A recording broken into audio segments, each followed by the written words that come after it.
Todos nós temos um ou vários medos, não é mesmo? Entre os mais populares estão o medo de uma doença mortal, de perder um ente querido, de um fenômeno natural devastador e até mesmo de ficar no escuro. A lista é imensa, mas outro que se destaca muito é o temor de uma nova guerra mundial. Esse assunto foi bastante comentado ultimamente após as atitudes de Kim Jong-un, o presidente da Coreia do Norte. Todos temem um possível confronto entre este país e os Estados Unidos. Um ataque cibernético recente chamou a atenção do mundo. Eu sou Ivan Lima e vou falar um pouco mais sobre isso. Vale lembrar que você é sempre muito bem-vindo ao canal Fatos Desconhecidos. Antes de falar sobre isso, vamos falar sobre um outro confronto, que envolveu a Coreia do Norte e por que as pessoas temem um novo confronto. Em 1950, começou o que chamamos de Guerra da Coreia. O enfrentamento, que durou 3 anos, começou quando a Coreia do Norte invadiu seu vizinho, a Coreia do Sul. Aquela batalha se expandiu mais do que esperavam, fazendo com que as Nações Unidas, tendo os Estados Unidos como sua principal força, se deslocassem para ajudar os sul-coreanos. A China, por sua vez, interveio em favor do Norte, com a União Soviética lhe dando um grande apoio político e logístico.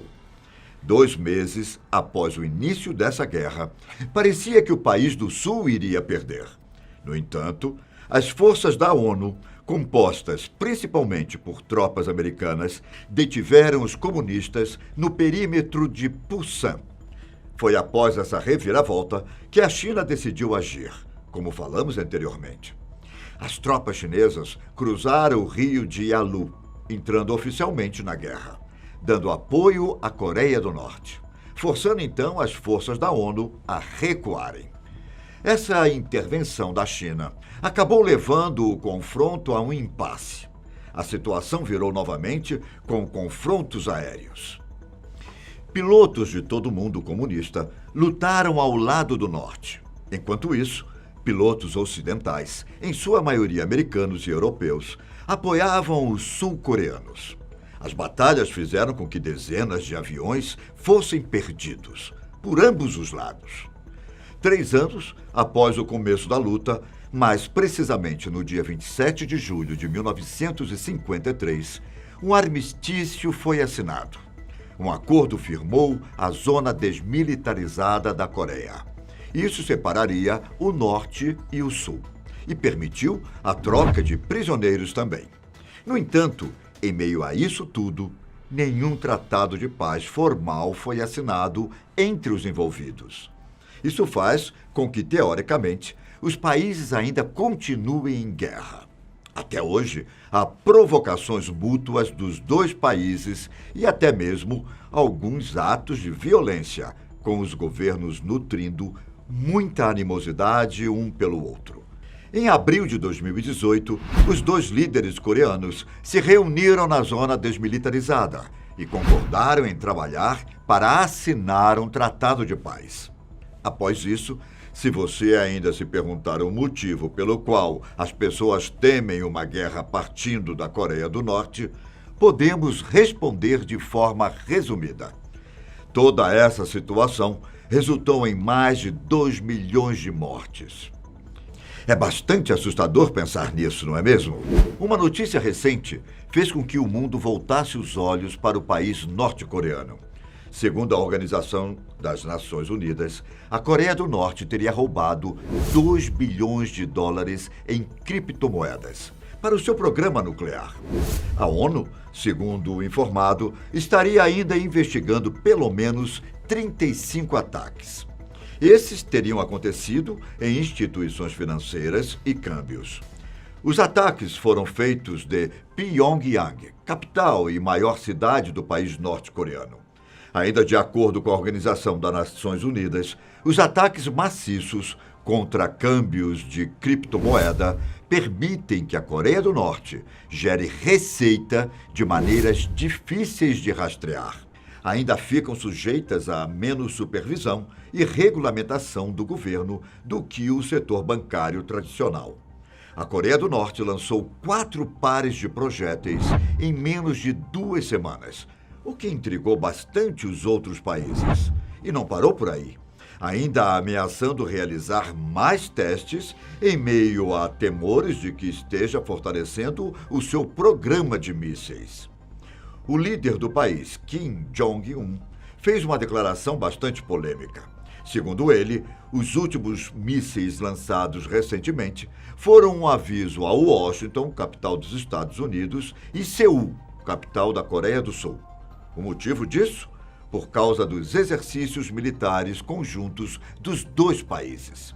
Essa declaração foi dada à agência estatal KCNA. Um relatório da ONU afirmou que atores cibernéticos, vários deles, na verdade, estariam trabalhando sob a direção do Escritório de Reconhecimento Geral, que é o serviço de inteligência norte-coreano. Eles levantaram dinheiro para seus programas de armas de destruição em massa. A respeito dos testes de mísseis, o Conselho de Segurança vem impondo, por unanimidade, sanções à Coreia do Norte, desde 2006. Isso acontece na tentativa de sufocar o financiamento dos programas nucleares e dos mísseis balísticos de Pyongyang. O Conselho ainda fez algumas proibições a respeito. Entre as coisas proibidas estão as exportações de carvão, ferro, chumbo, têxteis e marisco. Além disso, houve a limitação a importações de petróleo bruto e produtos petrolíferos refinados. Donald Trump, atual presidente dos Estados Unidos, se reuniu com o líder norte-coreano 3 vezes. A última delas foi recentemente, pouco tempo antes dos ataques. O encontro fez de Trump o primeiro presidente dos Estados Unidos a pisar na Coreia do Norte, na zona desmilitarizada entre as 2 Coreias. Durante essa visita, os 2 haviam concordado em retomar as negociações paralisadas, com o objetivo de levar Pyongyang a desistir do seu programa de armas nucleares. No entanto, essas negociações ainda não foram concluídas.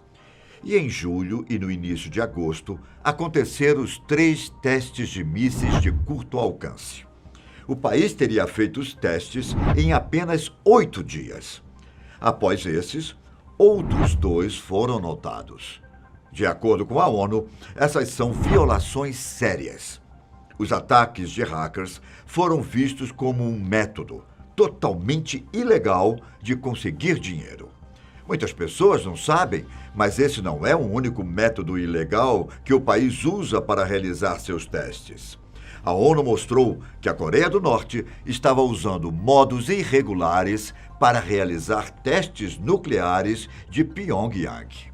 Segundo anunciado, entre janeiro e maio de 2018, petroleiros estariam ligando para os portos do país dezenas de vezes.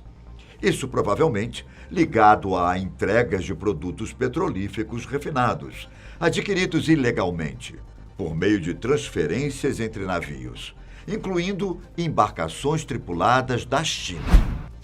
No dia 17 de setembro de 2018, os Estados Unidos informaram que, pelo menos, 59 navios-tanque foram entregues. As entregas continuaram. E os Estados Unidos acusaram o país de receber um limite acima do autorizado. A China, maior parceiro comercial da Coreia do Norte, é suspeita de ajudar a encorajar o regime do presidente norte-coreano a evitar as sanções de energia da ONU. Essa não seria a primeira vez que isso aconteceria. As razões para esse envolvimento de Pequim se resumem em 2. Em primeiro, a China responde por pelo menos 90% das exportações norte-coreanas. As economias de suas regiões fronteiriças dependem bastante do comércio bilateral. O segundo motivo é que Pequim tem um interesse em manter estável o seu vizinho. Isso porque um colapso na economia do país significaria um enorme ganho para os Estados Unidos, Japão e Coreia do Sul. Após o vazamento de todas essas informações, as pessoas passaram a temer um novo confronto mortal entre o país e seus rivais.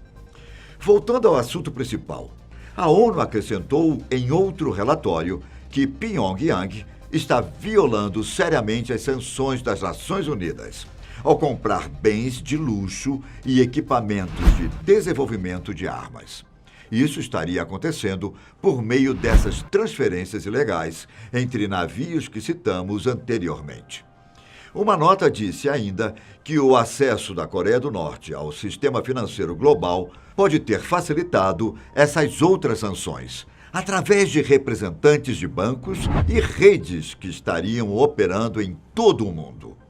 A Coreia do Norte estaria usando ainda o ciberespaço para lançar ataques cada vez mais sofisticados.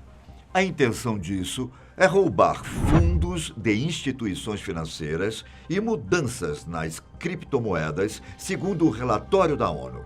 A investigação do Comitê de Sanções do Conselho de Segurança da ONU também destacou que Pyongyang violou as resoluções, quando resolveu transferir o petróleo e o carvão.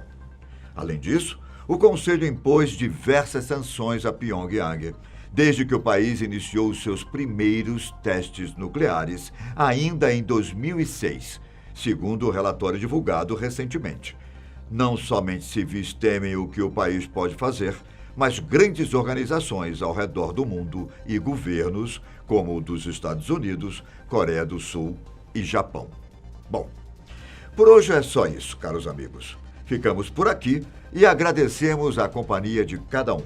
Um forte abraço e até o próximo vídeo aqui no canal Fatos Desconhecidos. Tchau.